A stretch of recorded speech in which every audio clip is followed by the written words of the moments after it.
네, 오늘 말씀 제목은 성교의 제물입니다. 한 주 동안 예수 그리스도의 십자가의 부활을 체험하시고 그 능력을 마음껏 누리셨나요? 네. 네, 저는 부활절 하면은 인생에서 아주 그 강렬한 그 부활절 체험이 하나가 있습니다. 바로 그 제주도 유배지에서의 그 부활절을 그 맞이했을 때, 네, 그때 부활절을 강하게 체험했습니다. 부활절 은혜를. 제주도에 제가 갔을 때 진짜 모든 것을 그 포기하고 이렇게 갔습니다. 모든 것을 포기하고 힘이 다 빠진 채 가서 이제 거기서 내가 뭘 하면 되지? 그러니까 어떻게 은혜를 받아야 되고 기도를 어떻게 해야 될지 모를 때 그때 김혜원 목사님과 그때 한 팀이 되어서 제주도에서 사역을 시작하게 되었습니다. 근데 김혜원 목사님을 잘 아시는 분들도 다 계시는데 은행장 그 출신으로 그러니까 FM이시거든요. 근데 제가 제주도에 오자마자 처음으로 데려간 그 현장 그 사역 현장이 그 필리핀 아줌마를 만나러 가자고 하면서 그 필리핀 그 아줌마한테 복음을 전하라고 해가지고 그 제가 그때 그 복음을 제가 어떻게 전했는지 기억은 안 나는데 그 필리핀 아줌마에게 제가 영어 잘 못하는 영어와 한국말을 그리고 저희 그 팔라완 필리핀 선교를 많이 했지 않습니까? 그러한 배경을 이렇게 필리핀 아줌마한테 전달하면서 이렇게 복음을 전하게 되었거든요. 근데 그때 필리핀 아줌마가 제가 복음을 전하는데 복음을 이렇게 받으면서 이렇게 펑펑 울면서 복음을 받고 또 우리 펑펑 울면서 영접까지 또 이렇게 하셨어요. 네, 근데 옆에서 김혜원 목사님이 이렇게 씩 웃으시더라고요. 그리고 끝나고 아이스크림 좋아하냐고 하면서 베스킨라빈스 이렇게 데려가서 이렇게 아이스크림을 저 이렇게 사주셨는데, 네, 그래서 그러니까 힘이 다 빠진 그 저에게 이렇게 김영 목사님이 이렇게 한 달 안 되게 이렇게 같이 있었는데 저를 이렇게 그냥 함부로 할 수 있는데 함부로 하지 않고 전도사님이라고 이렇게 호칭까지 써주시고 이렇게 잘 이렇게 대해주셨던 이렇게 저한테 좋은 기억이 있습니다.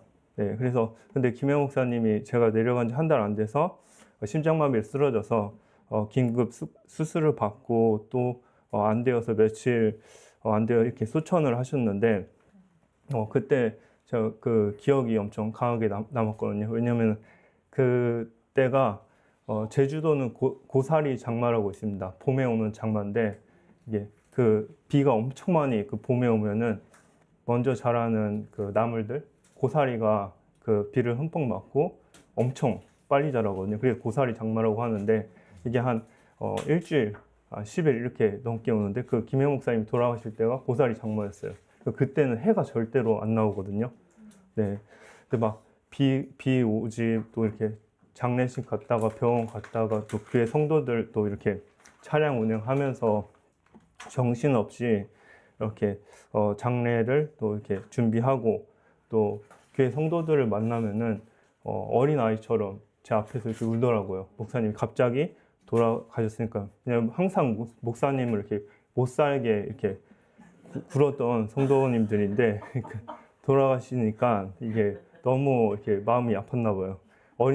아이처럼 이렇게 우는데 제가 온 지 얼마 안 됐고 이렇게 어린 전도사로서 제가 뭘 어떻게 해야 될지 그것도 잘 모르겠고 근데 그렇게 장례를 이렇게 치렀거든요. 근데 장례를 치르고 나서 신기하게 고사리 장마가 딱 그치는 거예요. 네, 그 해가 딱 떴거든요. 근데 그날이 또 부활절이었습니다. 네, 그래서 그때 봤거든요. 김영 목사님은 소천하셔서 천국에 가셨지만 네, 그날이 어떻게 됐냐면 교회가 이렇게 하나가 이렇게 되는 것을 저는 그 1년 사역을 하면서 이렇게 보게 되었습니다. 그리고 또 성도들이 그 목사님의 그 믿음의 씨앗으로 이렇게 다 굳건히 이렇게 서는 것을 이렇게 보게 되었거든요.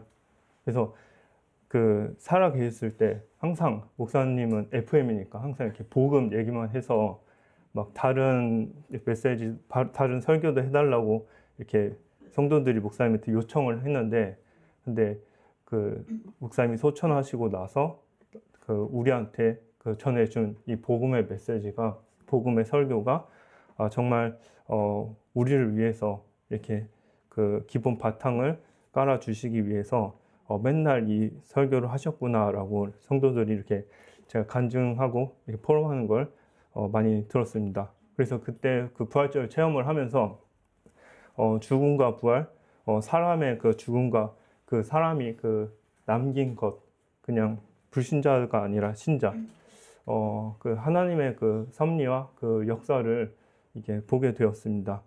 네, 또 제 그 경험 말고 한국 그 조선을 보더라도 전 세계 유래를 그 찾아볼 수 없는 조선 선교의 그 놀라운 그 선교의 특징이 있습니다. 무엇이냐면 선교사보다 복음이 먼저 들어왔습니다.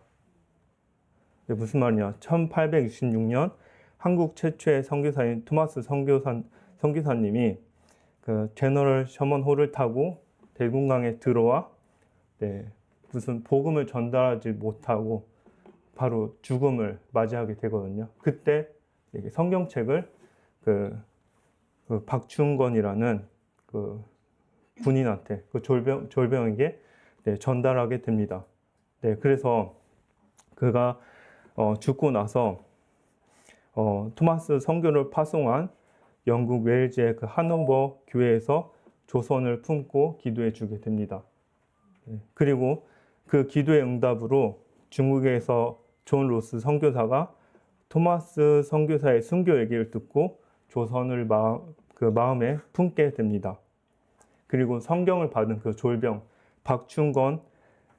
박충건이 예수를 믿고 평안도 안주교회의 장로가 되었고, 또 그리고 그 박충건이 그 집에 이렇게 가져다 놓은, 숨겨 놓은 그 성경을 그 읽은 조카가 예수를 믿고 중국으로 가, 아까 그 얘기했던 존 로스 선교사를 만나 한글로 구약 성경을 번역하게 됩니다. 그래서 그 이후에 이제 언더우드와 그 아펜젤러, 이 두 사람이 1885년 부활절에 입국하면서 본격적인 한국 선교가 시작이 됩니다. 그래서 하나님이 역사하시는 그 사람의 삶과 죽음은 경제 논리나 수명 연한이나 현세적인 축복으로 판단하거나 평가하기는 힘든 것 같습니다. 이번 주 강단 오늘 질그릇에 담긴 보배라는 말씀을 우리에게 주셨습니다. 동서고금을 막론하고 사람을 그릇에 비유합니다. 오늘 강단 질그릇에 담긴 보배, 그리고 우리가 잘 알고 있는 사도행전 9장 15절에 바울을 가리켜 이방인과 임금들과 이스라엘 자손들에게 전하기 위하여 택한 나의 그릇이라. 또 우리 잘 알고 있죠. 동양에는 무엇이 있죠? 바로 사자성어 대기만성이라는 사자성어가 있습니다. 무슨 뜻이죠? 대기, 큰 그릇은 늦을 맛, 이룰 성, 늦게 만들어진다. 그 같이 안산에서 윤준호 목사님과 사역했던 그 양경풍 전도사님이 항상 저보고 그 대기만성이라고, 전도사님은 대기만성이라고, 조금만 기다리라고 대기만성이라고 이렇게 했던 기억이 이렇게 납니다. 그래서 약하고 부서지기 쉬운 그릇에 그리스도라는 보배를 우리가 담았습니다. 그래서 우리는 무엇을 이 땅에 남겨야 할까요? 그리고 남겨야 할 것을 위해 지금 무엇을 해야 할까요? 여기에 모인 우리는 복음과 선교를 우리가 이 땅에 남겨야 합니다. 복음과 선교를 남기기 위해 우리가 지금 무엇을 해야 할까요? 오늘 본문인 하나님이 기뻐하시는 거룩한 산 제물로 하나님께 나를 드려야 되겠습니다. 네, 왜죠? 예배할 때 2절에 보면은 2절 말씀처럼 우리가 예배를 통해서 하나님의 선하시고 기뻐하시고 온전하신 뜻을 분별할 수가 있습니다. 분별하여 알 수가 있습니다. 네, 그래야 어둠과 저주, 사망의 현장에서 우리가 선교의 제물이 될 수가 있기 때문입니다. 네, 그래서 예배의 거룩한 그 산 제물인 나와 또 무엇이 필요할까요? 바로 요한복음 4장에 나오는 그 사마리아 여인 이야기, 다들 잘 알고 계시는 이 이야기 4장에 보시면은 예수님께서 사마리아 여인에게 나타나 예배 문제를 해결해 주셨습니다. 네, 바로 거룩한 산 제물인 나와 예수 그리스도가 예배에 필요합니다. 네, 또 예수님이 그리스도라는 사실을 알고 나서 물 양동이를 버리고 자기를 멸시하는 마을로 돌아와 이 사마리아 여인이 전도를 하게 됩니다. 네, 그래서 우리가 이 예배를 통해서 예수 그리스도를 정확하게 우리가 알아야 되겠습니다. 예수 그리스도를 정확하게 예배를 통해서 확인하고 찾아내야 되겠습니다. 네. 언제 사마리아 여인이 물 양동이를 버리고 들어왔죠? 바로 예수님이, 바로 자기 앞에 있는 예수님이 그리스도라는 사실을 알고, 네, 원래 처음에는 이렇게 선지자부터 시작했다가, 네, 점점 커지면서, 네, 그리스도라는 예수님이 내가 바로 그라라고 말씀하는 순간 사마리아 여인이 놀라 물 양동이를 버리고 자기를 멸시하는 그 마을로 돌아가서 전도를 하게 됩니다.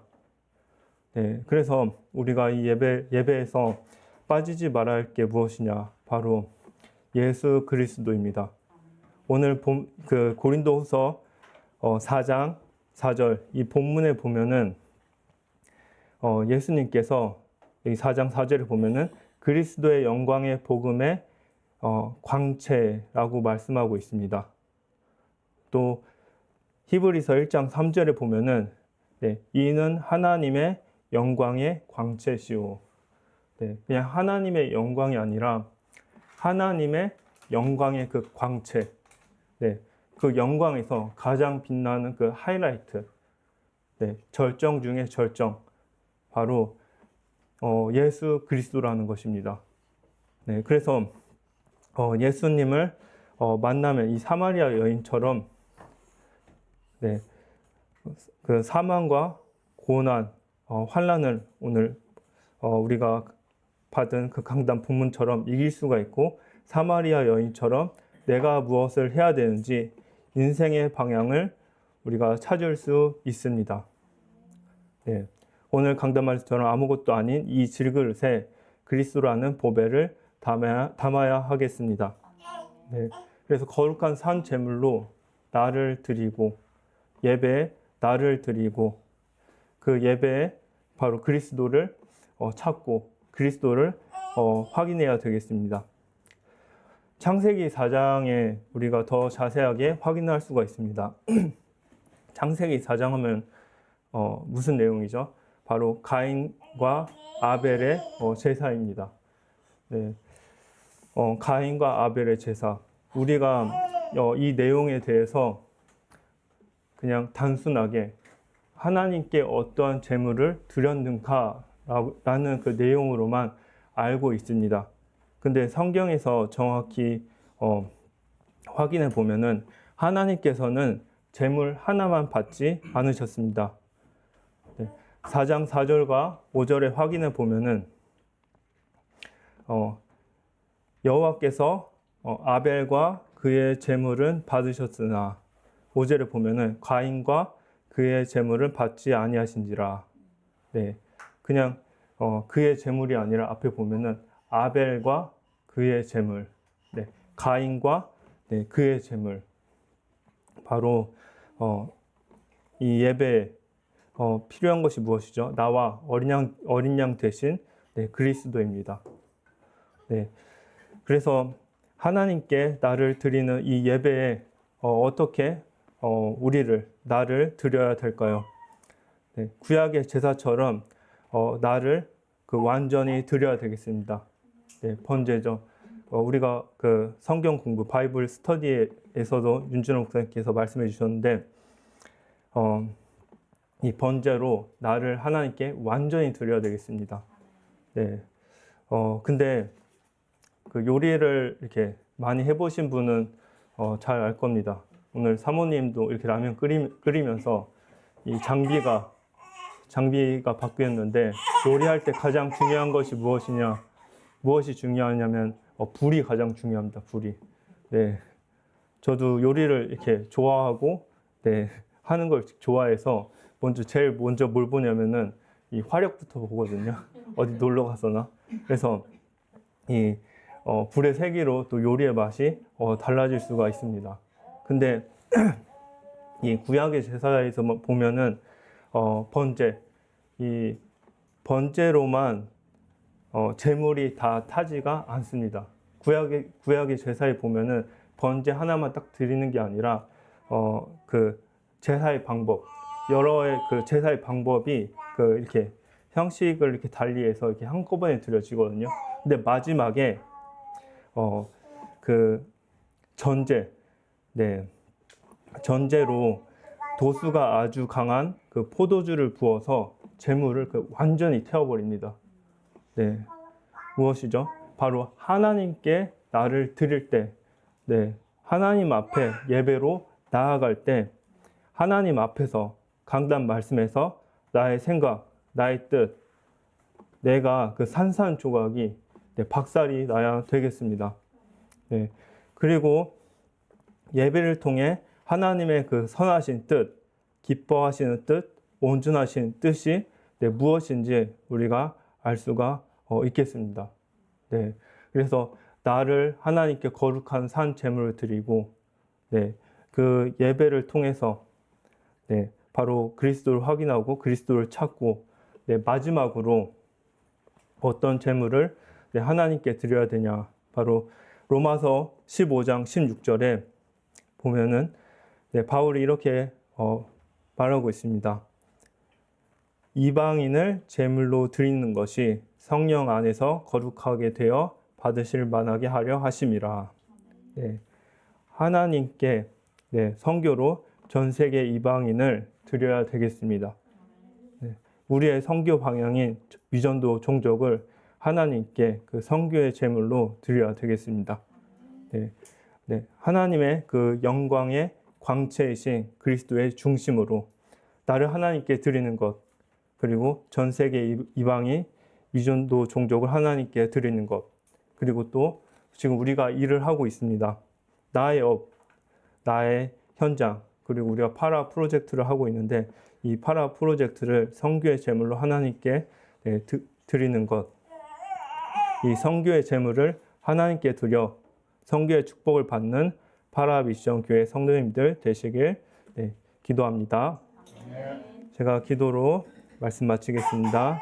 하나님 감사합니다. 오늘 선교의 제물이라는 우리가 말씀을 받았습니다. 정말 하나님께 온전하게 거룩한 산 제물로 먼저 우리를 하나님께 드리게 하게 하시고, 정말 이 선교의 제물로 나와 지금 우리 전 세계에 있는 그 이방인과 그 아직 복음이 미치지 않은 그 미전도 종족을 우리가 복음을 전달하여서 하나님께 거룩한 그 산 제물로 드리게 우리에게 은혜를 더하여 주옵소서.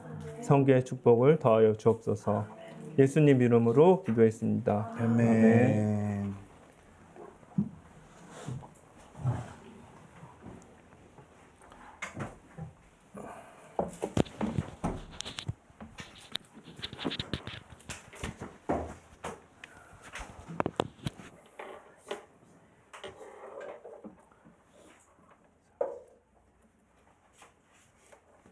감사합니다. 오늘 또 선교주일마다 우리가 또 선교 보고의 시간을 갖습니다. 오늘은 여기 저기 보시면은 우리 설립 집사님께서 그 또 되게 자료를 잘 이렇게 만들어 주셔가지고 정리를 해 주셨는데 시간 되실 때 저걸 한번 보세요. 근데 이 저거에 대해서 제가 조금 자세하게 지금 조금 더 자세하게 말씀을 드리고자 하는데 저희가 지난주에 또 부활절 시간을 통해 가지고 유아 세례를 또 우리가 받았습니다. 근데 유아 세례를 통해서 우리가 또 확인하게 된 것이 뭐냐면은 하나님께서 한 개인에게 어떠한 언약을 주시고 미션을 주실 때는 그 개인으로 끝나는 것이 아닌 것이고 그 후대와 그 가정에게 그 언약과 미션을 함께 주시는 거다라고 하는 것을 우리가 또 성경을 통해서 또 확인했고 근데 오늘 제가 좀 소개해드리고자 하는 이 선교사님 식구가 있는데 진짜 선교의 응답은 언제 나타나냐? 선교의 응답은 후대에게 나타난다라는 것을 이렇게 증거해주는 이 홀 가문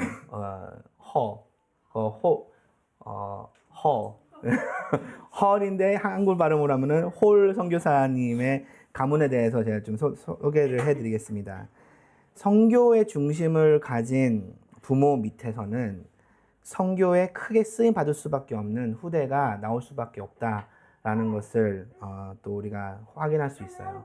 지금 여기 우리 교회 많은 대부분 성도분들은 젊은 부부 또는 아직 결혼하지 않은 또 젊은 사람들인데 내가 지금 왜 선교에 대한 마음을 품어야 되고 선교라고 하는 그 하나님의 그 뜻과 그 미션이 내 인생의 모든 것이 되어져야 되는 이유는 뭐냐면은 그래야지 우리 후대가 하나님께서 가장 기뻐하시는 그 선교의 응답의 또 주역으로 쓸 수 있기 때문입니다. 오늘 제가 좀 설명해 드리고자 하는 사람은 누구냐면은 그 홀 선교사 가문의 그 엄마, 그러니까 그 로제타 셔우드라고 하는 선교사님에 대해서 좀 말씀드리고 싶어요. 그 엄마가 되게 중요합니다. 근데 그 로제타 그 셔우드라고 하는 이 어떤 한 여자가 있었어요. 근데 이 사람은 어렸을 때부터 선교에 대한 마음이 굉장히 많았어요. 근데 그 19세기에 미국의 선교지라고 불러지는 곳이 어디였냐면은 뉴욕이었거든요. 왜냐하면 뉴욕이라고 하는 곳은 전 세계 많은 사람들이 이렇게 들어오는 곳이었고 진짜 선교지였어요. 그래서 선교에 대한 마음이 있는 사람들은 미국에서는 거의 다 뉴욕으로 가서 어떤 사역을 진행하고 그랬습니다. 그래서 이 로제타라고 하는 이 사람이 선교에 대한 마음이 너무 커가지고 대학교를 그 의대로 가요. 근데 졸업하자마자 뉴욕으로 가서 선교 사역을 시작을 합니다.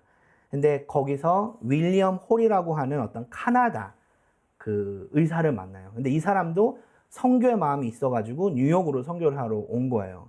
그래서 거기서 만나가지고 서로를 알게 되고 이렇게 좀 교제를 하기 시작하는데 거기서 그 로제타라고 한 사람이 그런 얘기를 하는 거예요. 나는 내년에 그러니까 이게 1889년도였는데 1890년도 내년에 나는 한국으로 선교사로 갈 거다라고 해요. 그래가지고 실제로 그 사람이 선교지에 갑니다. 그리고 그 다음 해 1891년도에 그 윌리엄이라고 하는 사람이 그 여자를 따라서 한국으로 선교사로 또 와요. 그래가지고 이 두 분이 한국 평양에서 사역을 진행하는데 바로 그 다음 해 1892년도에 한국에서 결혼을 합니다. 그러니까 서양인으로서 한국에서 처음으로 결혼한 커플이에요. 근데 그렇게 해가지고 이분들이 평양에서 또 어떤 사역을 많이 하시냐, 그 블라인드 장님과 그 데프, 예, 그러니까 보지 못하고 듣지 못하는 사람들을 그 블라인드 앤 데프 사역을 해요. 그래가지고 엄청 크게 이 사역을 해가지고 어떠한 것까지 진행하냐면은 그 브레일 그거 눈 못 보는 사람들이 보는 그 점자 한국 점자 이것도 이분이 개발을 해요. 그렇게 해가지고 그렇게 많은 사역을 하게 됩니다.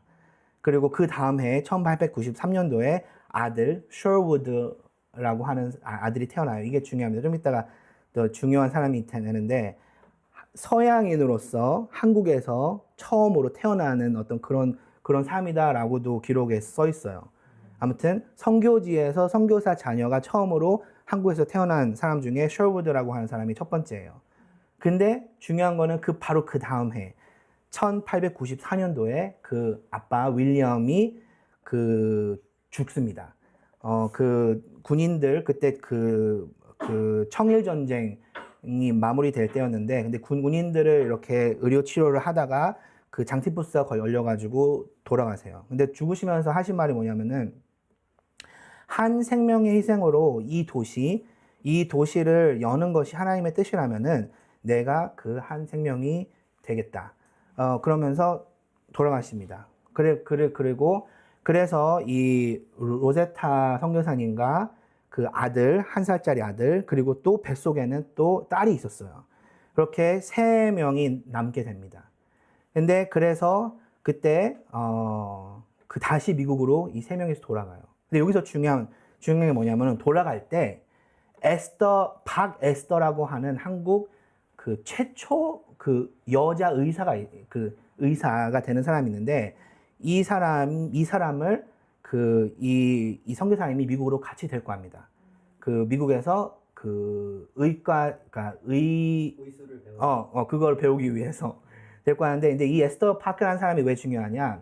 아펜셀러 선교사님의 그 어시스턴트 그 보조였던 사람의 딸이에요. 그래가지고 이 사람이 그 아펜셀러 밑에서 영어를 배우고 하면서 이 그 홀 선교사님이 왔을 때 이분들을 많이 도왔던 그러한 젊은 처녀였어요. 근데 이 사람을 데리고 내가 이 사람을 교육시키겠다라고 해가지고 그 에스더를 데리고 같이 미국으로 돌아갑니다. 그래서 그 에스더는 미국에서 의대를 다 졸업하고 와가지고 한국으로 돌아오게 돼서 한국의 첫 여자 의사가 돼요.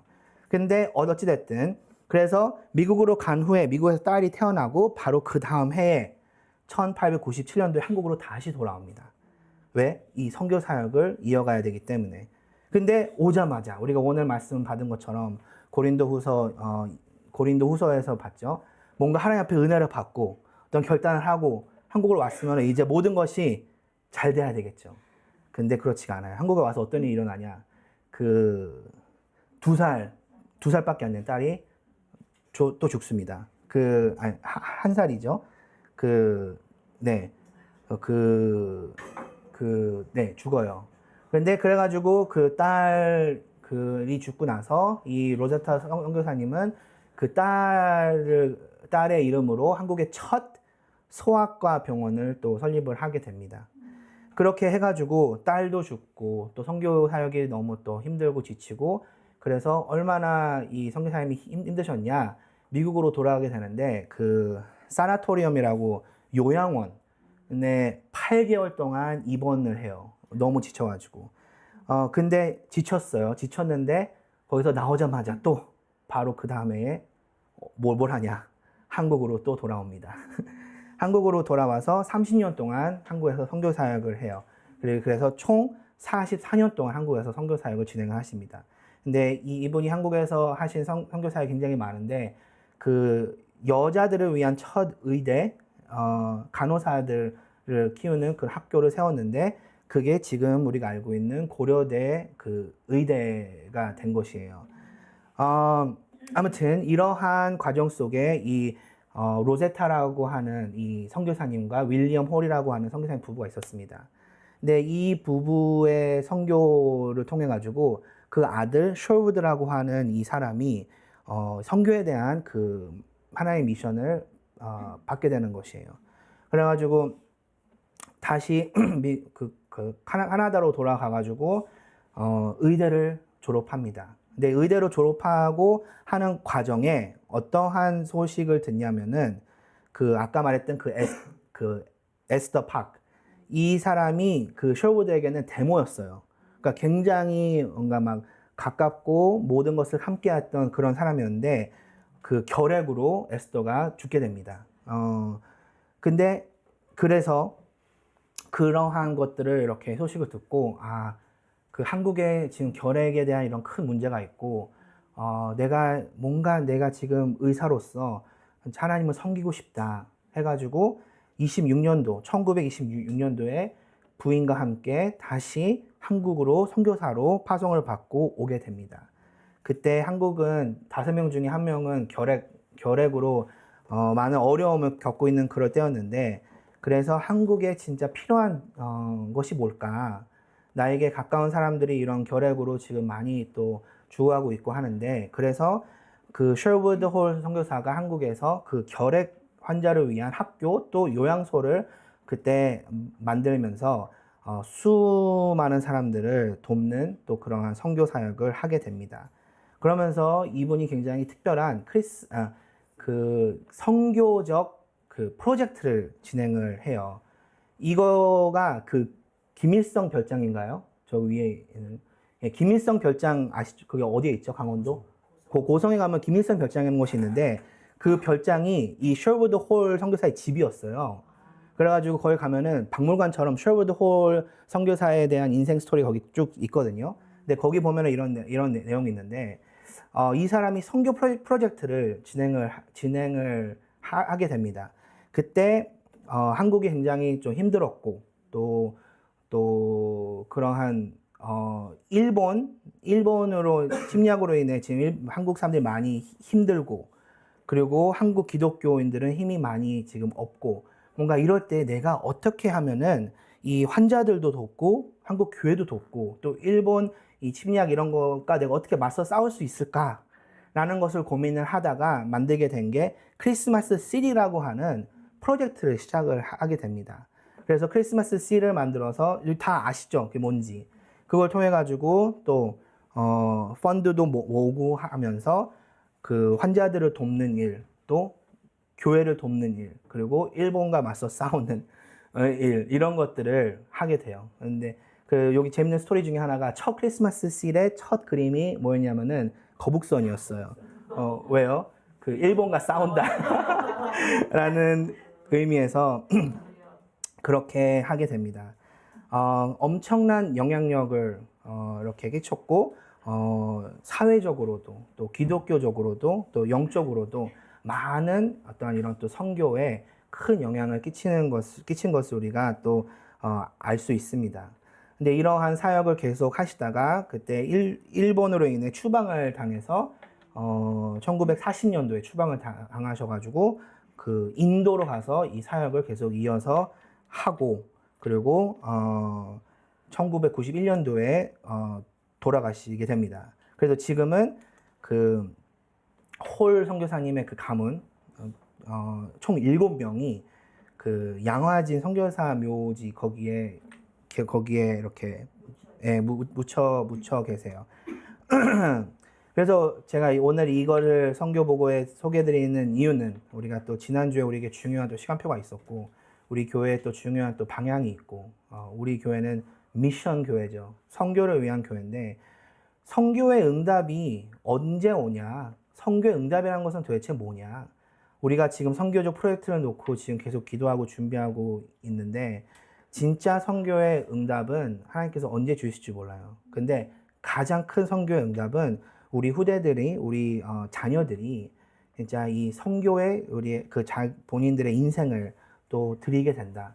그냥 구원받는 것만도 너무 감사한데 그것을 끝나는 것이 아니라 하나님의 가장 큰 소원인 미전도 종족으로 땅끝까지 선교를 향해 이 미션을 향해 갈 수 있게 된다. 생각해 보면은 윌리엄 홀 선교사님은 33살에 돌아가셨어요. 근데 실제로 한국에서 사역하신 거는 3년도 안 돼요. 되게 짧은 시간이었는데 짧고 길고 그게 중요하지가 않다.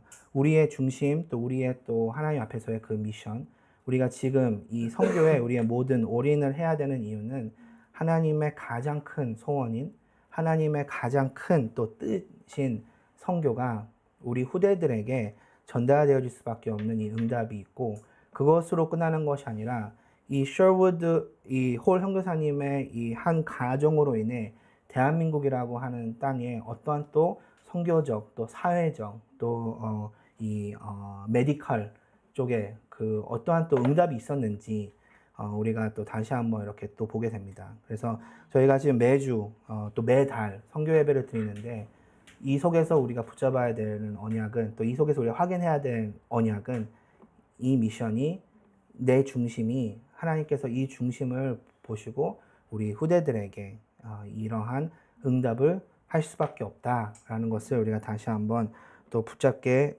됩니다.